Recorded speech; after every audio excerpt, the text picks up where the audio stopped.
ગાંધીના સફાઈ અભિયાન વિશે।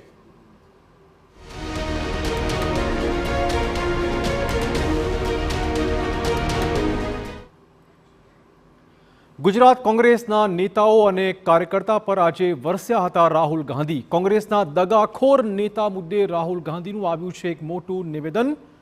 દગાખોરને શોધીને પક્ષમાંથી હાંકી કાઢવાની જરૂરિયાત પર તેમણે ભાર મૂક્યો। પક્ષમાંથી 30-40 લોકોને કાઢવા પડે તો કાઢી નાખીશું। કોંગ્રેસમાં રહી ભાજપ માટે કામકાજ કરતા લોકોની કોંગ્રેસમાં કોઈ જરૂરિયાત નથી, આ પ્રકારની વાત કરી હતી રાहुल गांधीએ। अगर हमें रिश्ता बनाना है तो हमें दो काम करने हैं। पहला काम,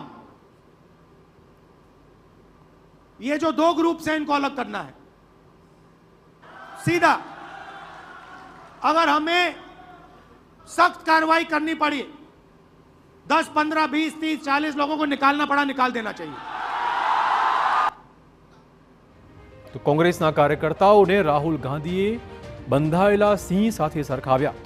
કોંગ્રેસ પાસે બબ્બર શેર જેવા કાર્યકર્તા પરંતુ બંધાયેલા હોવાનો દાવો તેમણે કર્યો હતો। અમદાવાદમાં કાર્યકર્તાઓ સાથે રાहुल ગાંધીએ સંવાદ સાધ્યો હતો। સંગઠનની જવાબદારી કોંગ્રેસને સર્વોચ્ચ રાખતા લોકોના હાથમાં જ આપીશું, આ કહ્યું છે રાहुल ગાંધીએ। ગુજરાતના 2 દિવસના પ્રવાસે આવેલા રાहुल ગાંધીએ કોંગ્રેસના કાર્યકર્તા સાથે સંવાદ કર્યો હતો। શુક્રવારના રોજ રાहुल ગાંધીએ વરિષ્ઠ નેતાઓથી માંડીને તાલુકા પ્રમુખોની રજૂઆત સાંભળી હતી અને આજે પોતાનો મત રજૂ કર્યો હતો। તેમણે કહ્યું કે કોંગ્રેસમાં નેતા તો અનેક છે અને સિંહ જેવા પણ છે, પરંતુ સાંકળેથી બંધાયેલા છે। कांग्रेस पार्टी में नेताओं की कमी नहीं है। District level, block level, senior level नेता हैं, बब्बरशेर हैं, मगर पीछे से चेन लगी हुई है और बब्बरशेर बंधे हुए हैं सब। तो आ संवाद दरमियान राहुल गांधीए पोताना ज कार्यकर्ताओनी नैतिकता सामे सवाल पूछ्या।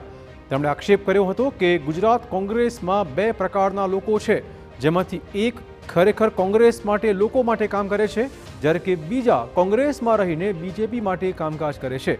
આવા લોકોને ઓળખી કાઢવાની તાતી જરૂરિયાત છે। जो जनता के लिए लड़ता है,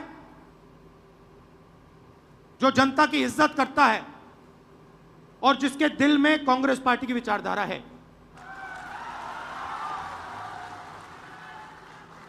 और दूसरा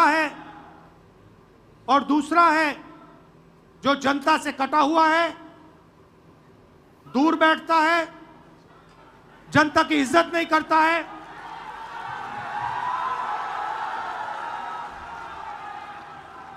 और उसमें से आधे बीजेपी से मिले हैं। जब तक हमने इन दो को क्लियरली अलग नहीं किया, तब तक गुजरात की जनता हम में बिलीव नहीं कर सकती।